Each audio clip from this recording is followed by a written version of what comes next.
नमस्कार, मैं हूं ललित और हम हैं अभी पडरिया पर। और यहाँ जो है चंद्र कुमार सोनी जी है, जो भाजपा के वरिष्ठ नेता हैं और काफ़ी महत्वपूर्ण भूमिका को निभाते हैं। कल जो है पडरिया में डॉक्टर रमन सिंह जी का आगमन होना है, क्योंकि वो पूर्व सीएम रहे हैं और एक छत्तीसगढ़ के बड़े चेहरे माने जाते हैं। और आगामी चुनाव में भी एक बड़ा रोल उनका देखना हो सकता है, क्योंकि लगातार वो प्रदेश के अलग अलग विकास खंडों में, विधानसभाओं में और जिला में दौरा कर रहे हैं। क्या खास वजह है कल का दौरा का रमन सिंह जी? कल डॉक्टर रमन सिंह जी आ रहे हैं, तो उनका हमारे भारतीय जनता पार्टी राम राज्य परिषद जनसंघ और उसके जो संस्थापक सदस्य रहे हैं स्वर्गीय रामलाल जी जैन, उनका आकस्मिक निधन हो जाने से उनको श्रद्धांजलि अर्पित करने के लिए कल उनके निवास में परिवार के साथ मिलने के लिए और उनको श्रद्धांजलि सभा में वहां पर उपस्थिति हो करके उनको जो हमारा संस्थापक सदस्य रहा है जनता पार्टी, भारतीय जनता पार्टी, जनसंघ, राम राज्य परिषद का, ऐसे सदस्य को कल उनके दिवंगत हो जाने पर श्रद्धांजलि के रूप में कल उपस्थिति अपना उनके परिवार के साथ दे रहे हैं। चंद्रवंशी जी, विपक्ष का कहना है कि आप लोग धर्म के आड़ में राजनीति कर रहे हो, कोई मुद्दा नहीं रह गया? नहीं, हम कभी भी धर्म के आड़ में राजनीति नहीं किए हैं। कांग्रेस जो है धर्म के आड़ में राजनीति करने जा रही है। हम हमेशा भगवान के ऊपर आस्था रखने वाली हमारी पार्टी रही है।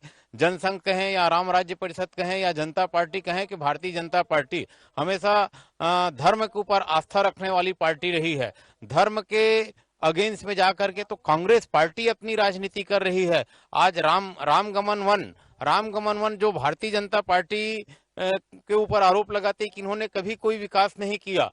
हमने भगवान के ऊपर हमेशा आस्था रख करके हमेशा भगवान के जो मंदिर हैं उनको हमेशा पूछते हुए आए हैं। ये तो कांग्रेस पार्टी आज है, जब केंद्र से पूरा बेदखल हो गया, राज्य से बेदखल हो गया, उसके बाद जो है भगवान के ऊपर, हिंदू धर्म के ऊपर उन्होंने अपना आस्था बतलाते हुए अपना भगवान के ऊपर जो है आस्था बता करके राजनीति कर रही है।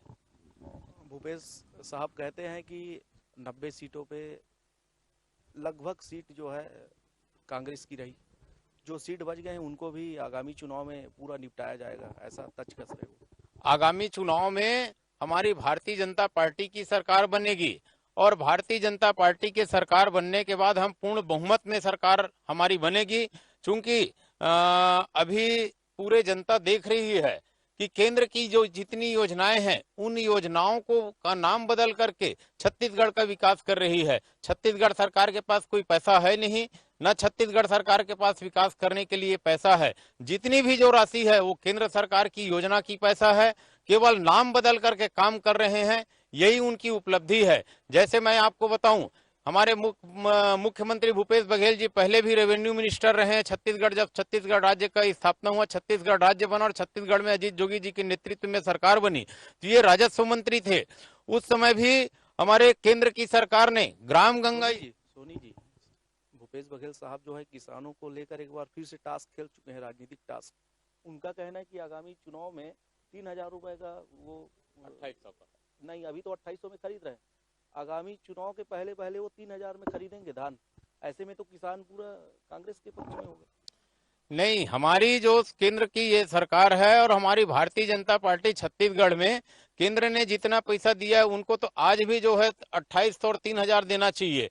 केंद्र ने जो राशि बढ़ाया उसमें राज्य सरकार कहीं पर कोई बढ़ोतरी नहीं किया है। बोनस के रूप में जो 600 रुपए दे रही है उसमें भी हमारा अभी कटौती हो रहा है। 4 किस्तों में करके भी चौथा किस्त मिला नहीं है। 2 साल का जो बचा हुआ बोनस है उसको देने का बोले हैं, अभी तक वो बोनस मिला नहीं है।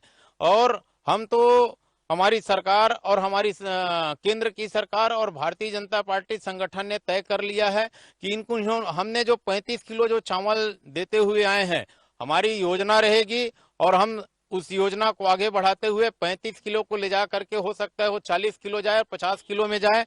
और किसानों का जो समस्या है उन समस्याओं को लगातार हम ध्यान में रखते हुए किसानों के हित में ऐसा कोई काम करेंगे जिससे किसान जो है बिल्कुल भारतीय जनता पार्टी के ही पक्ष में होगा। 15 साल के अंदर में कोई भी पटवारी या आरआई किसी के खेत के रकबा को देखने के लिए नहीं गया, लेकिन आज 3 साल के अवधि में भूपेश बघेल जी के निर्देश में कोई धान डबल तो नहीं बेच रहा है, कोई गन्ना है तो धान तो नहीं बेच रहा है। ऐसा रकबा जांच कराने के लिए पटवारी का टीम, आरआई का टीम, तहसीलदार का टीम को एक एक रकबा का गिनती कराने भेजा है। तो इस तरह से चंद्र कुमार सोनी जी हमारे साथ लगातार चर्चा कर रहे थे और उनका कहना है कि भूपेश सरकार जो है किसानों की आड़ में राजनीति कर रहे हैं और आगामी जो चुनाव है उनमें भाजपा की दबदबा रहेंगे और फिर से भाजपा की जो सरकार है वो वापस आएंगे। कैमरा पर्सन राजेंद्र भारद्वाज के साथ साधना न्यूज।